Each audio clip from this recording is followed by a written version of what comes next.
네, 안녕하세요. 반갑습니다. 초이시큐의 초이입니다. 오늘은요, 보안 공부 로드맵의 오해와 진실에 관련돼서 조금 말씀드리도록 하겠습니다. 자, 일단 시작하기 앞서서 밑밥 다들 아시죠? 뭐 전문가 아니고 틀린 정보가 있을 수 있으며 개인의 의견이고 미국 기준이고 한국도 비슷할 것 같습니다. 그리고 참고로 이 영상에는 이제 구체적인 로드맵, 뭐 이거 뭐 2달 공부하시고 저거 3달 공부하시고 이거 공부한 다음에 저거는 꼭 공부해야 되고 이런 건 없습니다. 그렇기 때문에 그런 로드맵을 원하시는 분들은 답을 얻어가실 수는 없을 거예요. 일단 여러 가지 이런 활동들을 하다 보면은 아무래도 보안 공부 로드맵을 알려주세요라고 여쭤보시는 분들이 굉장히 많습니다. 저도 학생 때 이런 질문을 많이 하고 다녔었고, 굉장히 좀 막막하거든요. 그죠? 근데 이제 이 질문에 문제점들이 몇 가지 있습니다. 그래서 그 문제점들을 조금 살펴본 다음에 그 질문에 왜 이게 문제점인지 진실을 조금 알려드리고 그 진실을 알려드리면서 몇 가지 구체적인 예시도 들어드릴 거예요. 그런 다음에 그 예시를 바탕으로 제가 그나마 최대한 해드릴 수 있는 조언, 뭐 요거 공부한 다음에 이 언어 꼭 공부하시고요. 이 언어 2달 공부한 다음에 저거 프레임워크 공부하고 뭐 이렇게 조언을 드리는 것보다 제가 그나마 좀 가장 현실적이고 쓸만한 그런 조언을 조금 드리도록 하겠습니다. 그래서 일단 첫 번째 문제점은 이 질문, 보안 공부 로드맵을 알려주세요 라는 질문은 과학자 로드맵을 알려주세요. 수능 공부 어떻게 하나요? 와 비슷한 그런 느낌의 질문입니다. 그러니까 한마디로 질문의 스케일이 너무 커요. 커도 너무 큽니다.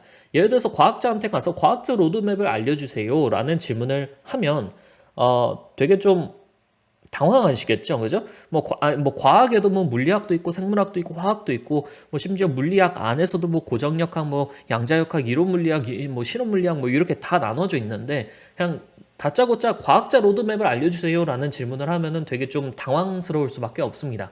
그럼 뭐 그냥 뭐 공부 잘해서 대학교 좋은 데 가세요라는 이제 되게 추상적인 그런 답변밖에 못 드리겠죠.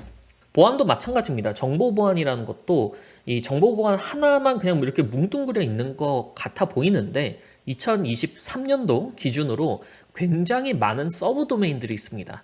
여기서 보면은 일단 제가 머릿속으로 이것 또한 2, 30초 생각하고 그냥 써놓은 건데 제가 생각하는 것만 해도 보안관제, 리버싱, 모의해킹, 취약점 연구, GRC, 포렌식, 솔루션 개발, CTI, 사이버 위협 인텔리전스, 그리고 보안 교육 이렇게 있고 아마 더 있을 거예요. 훨씬 더 많을 겁니다. 그죠? 그렇기 때문에 일단 가장 중요한 거는 내가 일단 보안의 서브 도메인들을 알긴 아는가, 보안에 어떤 보안들이 있는지 알긴 아는가를 먼저 알아보는 게 굉장히 중요하다고 볼 수가 있겠고, 그 다음에는 이런 이제 서브 도메인들을 알아보고 공부하고 경험을 해보면서 내가 진짜로 보안을 좋아하긴 좋아하는 건가 또 같이 알아보면은 굉장히 좋습니다. 그래서 몇 가지 그나마 좀 이런 좀 추상적인 그런 조언을 드리자면은 일단 첫 번째로는 보안의 서브 도메인들이 뭐가 있는지부터 알아보고 공부하고 경험을 해보는 게 가장 중요합니다. 예를 들어서 내가 보안에 법 컴플라이언스 리스크 관리가 있는 줄도 몰랐어. 보안이 뭐 이런 GRC를 하는 줄도 몰랐으면은 그 키워드부터 일단 먼저 검색을 해서 이런 GRC라는 게 있고 이런 사람들은 이런 직무를 갖고 이런 관련된 일들을 하는구나부터 알아보고 공부를 해보시는 게 가장 좋을 것 같습니다. 특히 학생분들일수록 제가 추천드리는 거는 일단 뭐 적어도 1학년, 2학년 동안은 최대한 많이 넓게 공부하는 거를 추천을 드려요. 네. 일단 뭐가 있는지부터 알아야 될 거 아니에요. 그죠? 뭐 음식도 먹어보고 내가 그걸 좋아하는지 싫어하는지 알 수 있으니까 내가 마라탕을 먹어보기 전까지 마라탕이 내 입맛에 맞는지 안 맞는지 모르잖아요. 그렇기 때문에 일단 최대한 많이 경험을 해보고 공부를 하다 보면은 알아서 좁혀집니다. 나는 이 보안관제는 좀 아닌 것 같은데 나는 해보니까 보안관제보다는 모의해킹 쪽이 좀 더 잘 맞는 것 같아. 혹은 나는 뭐 로우 레벨로 들어가서 하루 종일 아이다 풀어보고 뭐 어셈블리 계속 읽고 이런 취약점 연구보다는 나는 포렌식이 좀 더 맞는 것 같아. 나는 포렌식을 공부해가지고 포렌식 직무도 멋있어 보이고 포렌식을 공부하면 뭐 공공기관에서도 일을 할 수 있네. 나 같은 경우는 뭐 민간기업보다는 공공기관이 좀 더 맞는 것 같은데 난 그럼 포렌식 해가지고 뭐 공무원이 돼야겠다. 사실 이런 느낌이 있는 거죠. 그렇기 때문에 내가 최대한 많이 알아보고 공부할수록 알아서 내 취향을 나 자신을 조금 더 잘 알 수 있게 돼요. 나는 이런 공부를 좋아하는구나. 나는 이런 업계를 좋아하는구나. 이걸 조금 더 잘 알 수 있기 때문에 점점 좁혀지게 되고요. 하다 보면은 내가 좋아하는 특정 도메인에 관련돼서 공부를 하기 시작을 합니다. 뭐 저 같은 경우는 적어도 그랬어요. 내가 해야 되는 공부가 있고 내가 하고 싶은 공부가 있는데 그 두 개를 좀 잘 조절을 해서 밸런스를 잘 맞춰서 공부를 하게 되더라고요. 근데 여기서 중요한 거는 너무 한정 짓지는 않으셨으면 좋겠어요. 예를 들어서 내가 뭐 중학교 2학년, 3학년 15살인데 나는 커서 무조건 사이버 위협 인텔리전스 갈 거야. 나 이거 아니면 안 해. 나 대학교 안 가. 이런 느낌은 아니라는 거죠. 그래서 내가 뭘 좋아하는지, 뭘 싫어하는지, 내 취향은 뭔지 요 정도만 이제 대충이라도 알아놓고 나는 요쪽에 관련돼서 조금 더 공부를 해야겠다. 요 정도만 잡아놓고 이제 조금 더 공부를 하셨으면 좋겠습니다. 자, 이 보안 공부 로드맵을 알려주세요 질문의 두 번째 문제점은 바로 정해진 길과 정해진 프로세스 그리고 정해진 테크트리라는 겁니다. 어떻게 보면은 우리는 뭐 수능 때문인지 아니면 우리 사회가 그런 건지는 잘 모르겠지만 굉장히 이제 정답과 정해진 길 이거 하고 저거 한 다음에 이거 해야 돼 이거에 굉장히 익숙해져 있어요. 그죠? 뭐 남성분들 기준으로 초등학교, 중학교, 고등학교 나오고 대학교 들어간 다음에 대학교 1학년 마치고 무조건 군대 들어가야 돼요. 그죠? 1년만 늦게 들어가도 너 군대 왜 이렇게 늦게 들어왔냐? 라는 소리를 듣고 군대 나온 다음에 4학년 한 다음에 한 취준생 한 6개월 정도 거치고 바로 취업을 해야 되고요. 취업한 다음에부터는 가장 먼저 듣는 소리는 너 여자친구는 있니? 연애해야 돼요. 연애해야지. 연애 안 하면 이상한 눈으로 본다. 그리고 연애한 다음에 결혼도 해야 돼. 결혼 30살 뭐 넘었는데 결혼은 언제 하니? 바로 이런 느낌 들죠. 이게 남들이 정해놓는 그 프레임워크에 정확히 우리가 딱딱딱 들어가서 그 길을 걸어야지만 사회에서 인정을 받는 그런 게 아무래도 우리 사회이기 때문에 그런 정답과 정해진 길에 이제 굉장히 좀 집착을 하는 모습을 보이는 것 같습니다. 그리고 실제로 뭐 이게 뭐 엄청 나쁘다 혹은 이게 틀렸다라는 건 아니에요. 예를 들어서 정해진 정답과 정해진 길이 있는 그런 업계와 그리고 그런 직무들도 있어요. 뭐 예를 들어서 의사 같은 경우는 뭐 예과 2년, 수련의, 전공의, 군의관, 펠로우 이거를 무조건 해야 돼요. 이거 안 하면 불법 아닌가요? 그죠? 이거 다 안 하면은 의사가 못 될 것 같아요. 그죠? 네, 불법일 것 같아. 그리고 변호사도 비슷합니다. 변호사도 이거 한 다음에 저거 하고 뭐 이거 몇 년 하고 이거 딱 정해져 있어요. 그래서 정확히 정해진 프로세스와 길이 있는 그런 업계도 있고 학계도 있습니다. 많은 IT는 그렇지 않다라는 거죠. IT와 특히 보안업계는 뭐 IT는 뭐 70년대부터 시작을 했다라고 쳐도 보안업계는 거의 90년대부터 시작을 했거든요. 그래봤자 30년밖에 안 됐어요. 네, 굉장히 짧은 역사를 갖고 있기 때문에 체계화된 과정과 자격 요건이 아직까지는 그렇게까지 많이 있지는 않습니다. 그럼 IT는 뭘 보고 뽑냐? IT는 능력이에요. 뭐 너가 뭐 시험을 뭐 60점 뭐 커트라인 중에 66점을 맞건 뭐 너가 뭐 수석 졸업을 했건 이런 건 필요가 없고요. IT는 그냥 능력만 좋으면 장땡입니다. 너 좀 치냐? 그럼 너 우리 팀 들어와. 연봉 많이 때려줄게. 이런 느낌이라고 보시면 되겠습니다. 그렇기 때문에 IT는 능력주의 사회고 그리고 체계화된 과정과 작용 요건이 아직까지 그렇게 많이 존재하지는 않기 때문에 모두의 로드맵이 다 다릅니다.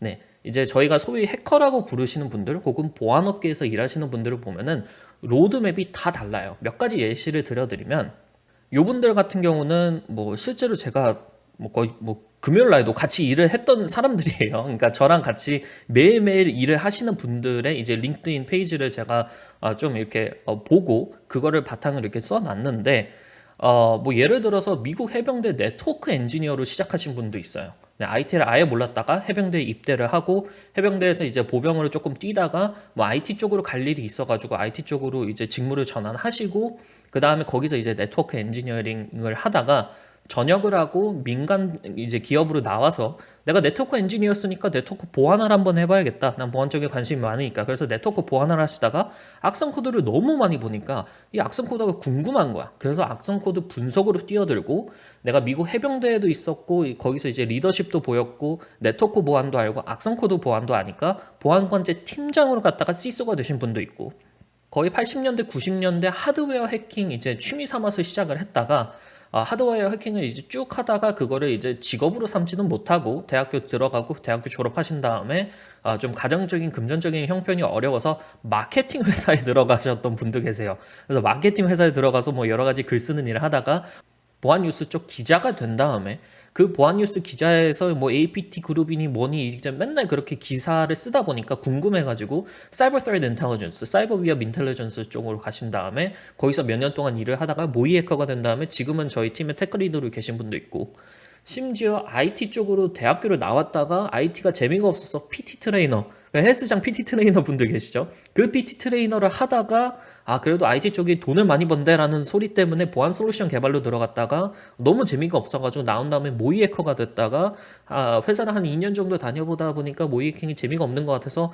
때려치고 버그 바운티 프리랜서가 됐다가 다시 모의 해커 쪽으로 들어갔다가 지금은 저희 레드팀 페일로드 개발 및 방어 운영을 하고 계신 분도 있고, 백엔드 개발자로 먼저 시작을 했다가 백엔드 이제 웹 개발이 좀 질려가지고 thick application, 윈도우 thick application 개발자가 됐다가 강의도 팔고 교재도 팔다가 솔루션 컨설팅 PM 하다가 PM이 너무 재미가 없어가지고 뭐 프로젝트 매니지먼트만 맨날 하고 재미가 없어가지고 지금은 웹앱 모의 해커로 활동하고 계신 분도 있습니다. 그러니까 모두의 로드맵이 달라도 너무 다른 거예요. 그래서 이거 공부하고 파이썬 뭐 6개월 공부하고 C 포인터 공부하신 다음에 뭐 버퍼 오버플로우 공부하고 뭐 힙 더블 프리 공부하시고 시스템 해킹한 다음에 그 다음에 해커 되세요라고 얘기하기에는 너무 다르다는 거죠. 모두의 로드맵이 모두가 배우기 시작했던 것도 다 달라요. 어떤 사람은 네트워크 엔지니어에서 시작했죠. 어떤 사람은 하드웨어 해킹을 하고 있었죠. 어떤 사람은 PT 트레이너, 헬스장에서 PT 트레이너 하다가 보안 솔루션 개발 쪽으로 들어가서 뭐 C 먼저 배웠던 사람도 있고, 뭐 백엔드 개발자로 PHP부터 먼저 배우셨던 분도 있고, 이게 달라도 너무 다 다르다라는 거죠. 그렇기 때문에 제가 그나마 드릴 수 있는 조언은 일단 첫 번째로 넓게 공부한 다음에 관심 가는 도메인을 특정하라 이거예요. 그 다음에 그 도메인에 필요한 배경 지식이 있습니다. 뭐 예를 들어서 웹 해킹을 하고 싶다. 모의 해킹 중에서 웹 해킹을 하고 싶어. 그러면은 해킹이 아니라 웹을 해킹하는 거잖아요. 그죠? 그렇기 때문에 내가 웹을 알고 있어야겠죠. HTTP 프로토콜은 뭐냐부터 시작을 해서 웹 개발을 한 다음에 어떤 코드가 어떤 취약점을 만들어내느냐를 알아야 되기 때문에 그러면 웹 해킹을 공부하기 위해서는 웹 개발을 먼저 알아야겠구나. 그럼 웹 개발 구글에다가 치다 보면은 웹 개발에서는 백엔드와 프론트엔드로 또 나뉘어져 있구나. 근데 아무래도 해킹을 하다 보면은 프론트엔드 쪽을 많이 해킹을 하기보다는 아무래도 비즈니스 로직이라든지 그런 백엔드 쪽에 조금 더 내가 치중을 해야겠다라고 생각이 들어서, 그럼 백엔드는 어떤 것들을 공부를 해야 될까라고 쳐보면은 뭐 컴퓨터 공학이라든지 뭐 백엔드 관련된 프로그래밍 언어도 하나 알아야겠고요. 뭐 백엔드는 뭐 크루드니 뭐니 해가지고 뭐 데이터베이스랑 뭐 얘기할 일이 많다 그러면 그럼 데이터베이스도 배워야겠네. 그리고 뭐 백엔드 프로그래밍 언어로 뭐 처음부터 모든 걸 만들 필요 없이 프레임워크와 라이브러리라는 것들이 있기 때문에 그런 걸 이용해서 개발을 조금 더 빠르게 할 수 있다. 그러면은 뭐 우리나라에서 자바가 많이 쓰이니까 자바랑 관련된 스프링을 조금 공부를 해야겠다. 이게 이제 나 스스로 좀 그렇게 알게 된다라는 거죠. 내가 구글링을 하고 공부를 하다 보면은 내가 이런 배경 지식들이 존재하는구나. 내가 이걸 먼저 배워야겠구나라고 생각을 하게 된다라는 거죠. 근데 여기서 중요한 건 또 있습니다. 뭐 정확히 정해져 있는 로드맵이 또 아니에요. 예를 들어서 백엔드 공부 로드맵을 리서치를 해보시면은 컴퓨터 공학 잠깐 배웠다가 프로그래밍 언어를 배우고 DB를 배우고 프레임워크를 배워라. 대부분 이제 이런 큰 틀은 잡혀 있는데 거기에서 또 뭐 정확히 프로그래밍 언어는 넌 무조건 자바만 해야 돼. 너 자바 안 하면 넌 진짜 웹 해커가 아니야. 이런 느낌은 없다라는 겁니다. 네, 그냥 그 개념을 알고 내가 관심 있어 하는 거에 조금 더 치중을 하셨으면 좋겠습니다. 근데 여기서 중요한 건 한 가지 더 있어요. 배경 지식과 보안을 결합을 해서 병행해서 공부를 하시는 걸 추천드릴게요. 나는 웹해커니까 웹 개발만 3년 동안 때리고 백엔드 2년 때리고 프론트 1년 때린 다음에 보안 공부해야지. 이게 아니라 백엔드 개발을 공부를 하면서 보안을 같이 병행을 해서 공부를 하시라는 겁니다. 그리고 그렇게 하기 위해서 가장 좋은 거는 프로젝트입니다. 뭐 예를 들어서 내가 웹 해킹을 하고 싶어. 근데 웹 개발 지식이 없어. 그럼 개발부터 배워야겠다. 그리고 프로그래밍부터 해야겠다. 그러면은 내가 일부러 취약한 웹 어플리케이션을 나 스스로 만들면서 그거를 내가 직접 공격을 해보는 거예요. 내가 취약한 코드를 만들고 내 코드를 내가 공격을 하면서 이 공격이 왜 일어나는지, 내가 어떠한 취약한 그런 코드를 작성을 했는지, 소스 코드를 작성을 했는지 그거를 딱딱딱 보면서 그거를 하나의 프로젝트로 만들어서 진행을 하고 그거를 문서화를 하고 수치화를 하면은 굉장히 공부가 잘 되실 겁니다. 세 번째 문제점은요. 이 보안 공부라는 거 자체에 있습니다. 보안 공부 로드맵을 알려주세요 라고 했을 때 사실 보안 공부라는 게 따로 해킹 공부가 있는 건 아닙니다. 물론 몇 가지 존재하기는 하지만 대부분의 보안 공부는 말 그대로 보안이라는 게 뭡니까? 특정 기술을 잠재적인 위협으로부터 보호를 하는 거잖아요. 그렇기 때문에 내가 보호를 하려면 일단 그 특정 기술이 뭔지, 그 특정 기술이 어떻게 돌아가는지부터 알고 있어야 돼요. 그게 보안 공부입니다. 그렇기 때문에 보안 공부라는 게 따로 뭐가 있는 거는 아니에요. 네, 예를 들어서 보안 공부는 그냥 특정 기술을 공부를 하면서 거기에다 이제 보안이라는 그 스프링클을 이제 좀 뿌려준다. 그런 느낌으로 생각을 하시면 되겠습니다. 그래서 예를 들어서 웹 해킹이면은 내가 웹을 해킹해야 되니까 웹에 대한 기본적인 지식, 웹 개발의 지식을 갖고 거기에다가 이제 보안을 같이 병행을 하는 거고, 네트워크 해킹이면은 내가 네트워크를 해킹을 하는 거니까 네트워크를 어떻게 개발을 하는지, 네트워크를 어떻게 유지 보수를 하는지, 네트워크는 또 뭔지부터 안 다음에 거기에다가 보안을 붙이는 거고, IoT도 마찬가지겠고요. 뭐 차 해킹도 마찬가지겠고, 다양한 이런 해킹 공부, 보안 공부는 결국 그 특정한 기술을 공부를 하고 그 특정한 기술의 이해와 개념을 다 안 다음에 거기에다가 보안을 붙이는 것뿐입니다. 한 가지 예시를 드리면은 제가 실무에서 이제 네트워크 쪽 모의 해킹을 할 때 이 뭐 LSS 프로세스에 메모리를 덤프를 해야 되는 그런 일이 있었습니다. 그래서 뭐 다양한 툴들을 찾아봤는데 다 실패를 했어요. 뭐 EDR 솔루션 때문에 막혔어. 그래서 제가 직접 툴을 스스로 개발을 해야 되는 그런 처지에 왔습니다. 그러면 오케이, 일단 이 프로세스 메모리 덤프를 해야 되는데 이게 뭔지부터 알아야 돼요. 이 프로세스 메모리를 왜 덤프하는지. 이거는 사실 개발자분들이 디버깅을 하기 위해서 프로세스 메모리를 덤프했던 거거든요. 막 내가 해킹이고 막 해커고 뭐 후드 쓰고 이런 게 아니라 말 그대로 개발자들이 디버깅을 하기 위해서 프로세스 메모리를 덤프를 했기 때문에 공격자인 저도 개발자들처럼 생각을 했어야 됐습니다.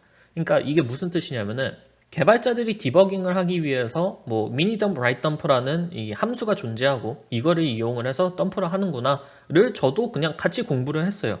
윈도우 운영체제에서 프로세스 메모리 덤프를 하는 거의 개념은 뭔지, 뭐 어떠한 방법으로 프로세스 메모리 덤프를 개발자들이 하는지를 그냥 저도 개발자처럼 공부를 했습니다. 그래서 실제로 마이크로소프트 MSDN에 가가지고 개발자용 문서를 읽으면서 이 함수는 이렇게 작동을 하고 뭐 파라미터는 뭐를 받고 뭐 리턴은 뭐를 받는구나를 안 다음에 그렇게 공부를 하다 보니까 미니덤프, 라이트덤프 콜백 기능이라는 걸 배웁니다. 이 콜백 기능을 이용을 하면은 프로세스 메모리 덤프를 파일 시스템에다가 쓰지 않고 메모리 상에다가 매핑을 할 수 있구나를 알게 돼요. 그러면은 공격자의 입장에서 이 프로세스 메모리 덤프 파일을 이 파일 시스템 위에다가 쓰면은 EDR 솔루션이 그 파일 시스템에 그 파일을 보고 잡아내니까 그럼 나는 공격자 입장에서 이 콜백 기능, 원래는 개발자들이 이용하는 기능이죠. 근데 나는 공격자 입장에서 이 콜백 기능을 이용을 해서 프로세스 메모리 덤프 파일을 메모리에다가 매핑을 시키고 바로 암호화를 시켜버리면 그 메모리 덤프 파일 자체가 메모리 상에서 암호화가 되어 있는 상태이기 때문에 EDR 솔루션들이 메모리를 스캔을 해도 난 걸리지 않겠구나를 생각을 하게 돼요. 그리고 그거를 이용을 해서 프로세스 메모리를 덤프를 할 수 있었고 메모리 상에서 암호화를 시켜놨고 그 암호화를 메모리 상에서 시킨 것을 파일 시스템 위에 쓴 다음에 그거를 이제 추출을 해냅니다.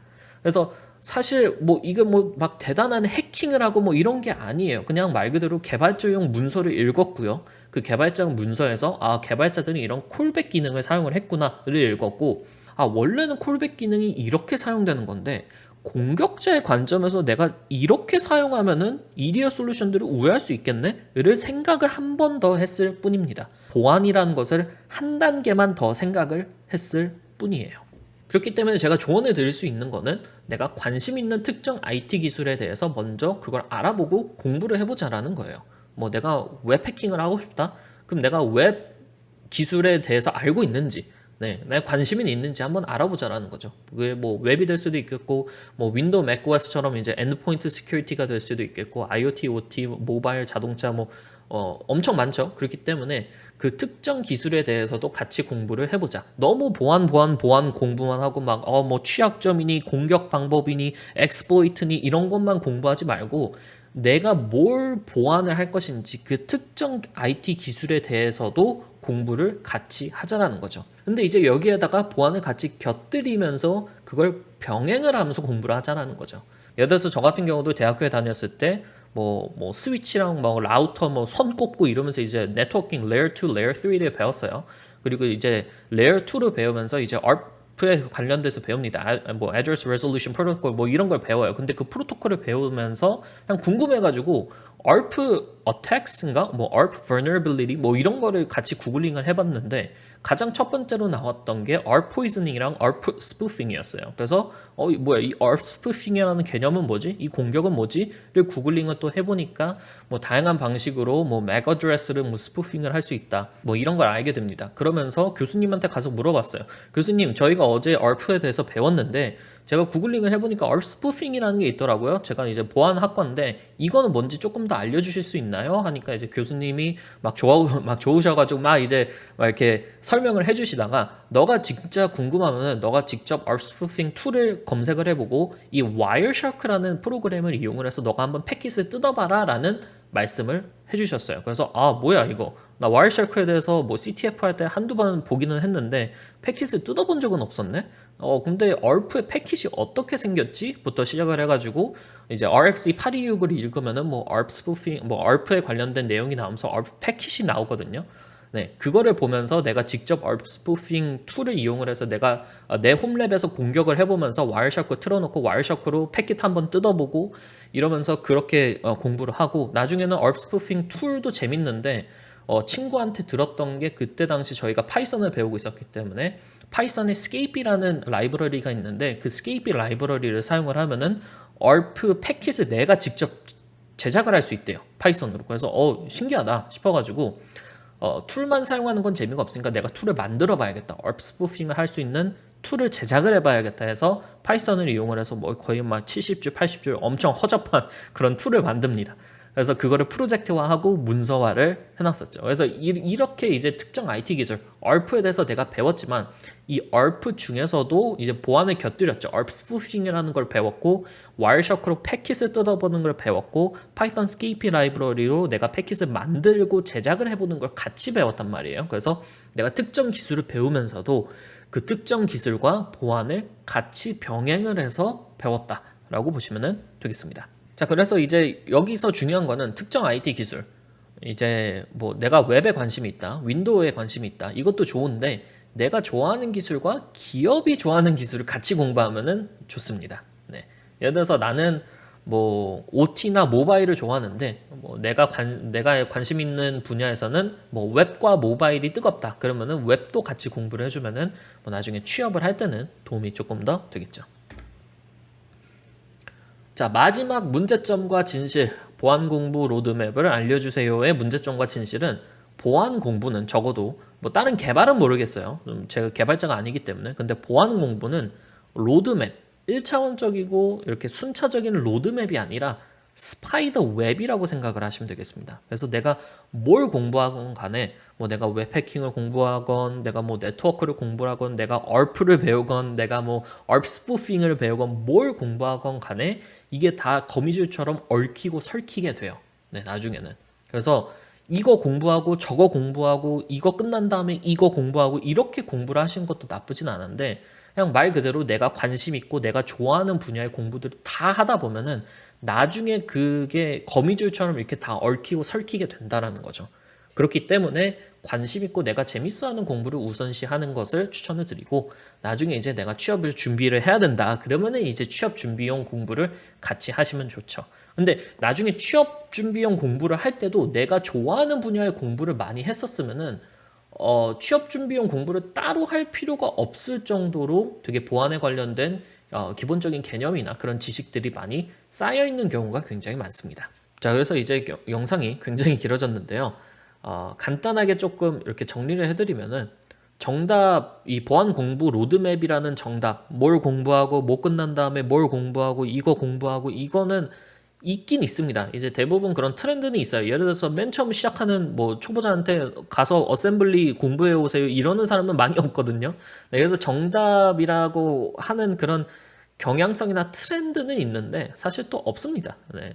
왜냐하면은 개인마다 너무 달라요. 맨 처음에 그냥 어셈블리에 빠진 사람도 있을 거야. 그죠? 어셈블리에 빠져가지고 뭐 커널 해킹하고 뭐 이런 사람도 있을 겁니다. 네, 그런 사람은 나는 뭐 PHP, HTML 몰라. 근데 나는 어셈블리만 팠어. 이런 해커들도 있어요. 그렇기 때문에 그냥 개인마다 너무나도 보안 로드맵이 다르기 때문에 제가 이렇게 정답을 알려드리기가 굉장히 어렵고 보안과 해킹은 적어도 뭐 해킹은 그리고 보안도 순차적인 로드맵이 아니라 거미줄 형태의 웹 형태이기 때문에 내가 뭘 공부하던 간에 나중에는 다 도움이 될 겁니다. 그리고 또 간단하게 또 몇 가지 알려드리면은 첫 번째는 가장 중요한 건 너 자신을 알라입니다. 네, 내가 보안을 좋아하긴 좋아하는지 내가 보안에 어떤 서브 도메인이 있는지 알고는 있는지 내가 어떤 서브 도메인들을 좋아하는지를 먼저 알아야 됩니다. 그리고 그걸 알기 위해서는 내가 직접 경험을 해보고 공부를 해보고 연구를 해야 됩니다. 내가 구글링을 해보고 관련된 대회에 나가보고 포렌식이 좋아? 포렌식 대회 그냥 나가봐. 아무것도 몰라도 그냥 나가요. 아니면 뭐 포렌식 관련된 강의를 듣든지 포렌식과 관련된 프로젝트를 진행을 하든지 일단 뭔가는 해봐야 된다는 거예요. 네, 아까 말씀드렸듯이 마라탕을 먹어봐야지 내가 그걸 좋아하는지 싫어하는지 알잖아요. 그렇기 때문에 일단 뭔가는 해봐야 됩니다. 네, 가장 빠르게 할 수 있는 건 구글링이겠죠. 네, 구글링은 뭐 지금도 알트 탭 한 다음에 할 수 있잖아요. 네, 그렇기 때문에 일단은 경험해보고 공부하고 연구를 해본 다음에 최대한 넓게 공부를 한 다음에 이제 취업을 하거나 뭐 그 정도 때가 되면 이제 점점 좁게 한 개 분야 혹은 한두 개의 분야로 집중을 하시는 것을 추천을 드립니다. 그리고 마지막으로는 IT 지식을 배우면서 그 필요 배경 지식이라든지 아니면 특정 기술, 아까 말씀드렸던 그 특정 기술을 이제 배우면서 거기에다가 보안을 같이 병행을 하고 거의 보안을 같이 곁들여 주는 거를 추천을 드리고 가장 마지막으로는 그냥 재밌게 공부를 하셨으면 좋겠습니다. 그냥 이거를 하다 보면은 얼프스푸핑 툴 제작하고 뭐 이런 거 되게 재밌거든요, 솔직히.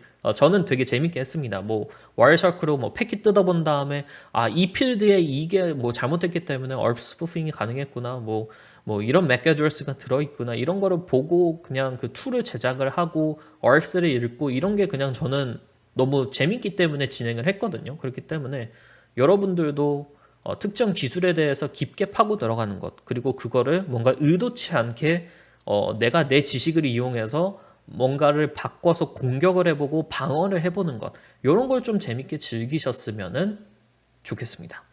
감사합니다. 조이시큐였습니다.